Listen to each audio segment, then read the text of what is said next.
ka ndodhur një incident i cili më ka përfshirë mua, vllajin tim dhe drejtuesin e një mjeti tonazhi të rënd. Si fillim, unë pranoj me përgjegjësi të plotë se reagimi im nuk ka qenë i durë, pavarësisht kushteve të tensionit, unë si deputet duhet të qëndroja mbi provokimet, me gjaktësi dhe maturi. Ky ka qenë dhe mbetet standardi im mbi këto lloj provokime apo situata të pakëndshme. Megjithatë jam njeri si së pari përpara se të jem politikan.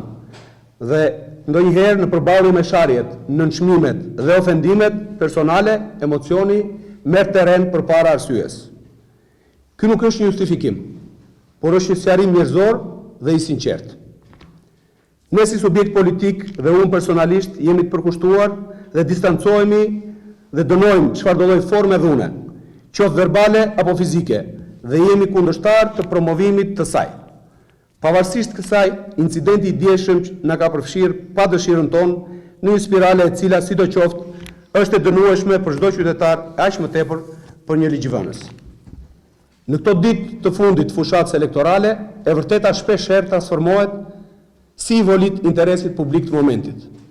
Automjeti im ka ulur shpejtësinë. Ndërkohë nga mbrapa vjen një automjeti tonazhi të rënd me shpejtësi dhe për fraksionin e sekondit nëse makina jonë nuk do të kishte ecur, mund të ishim në një situatë tmerrsisht të rënd, do të kishim pasur një aksident i cili mund të kishte pasur edhe humbje jete. Në këto kushte, kur ka një situatë të tillë të mundshme të aksidentit, kemi ndaluar dhe ka dalë së pari vllai im që ishte shofer, mbrapa mbas ti ka dalë unë.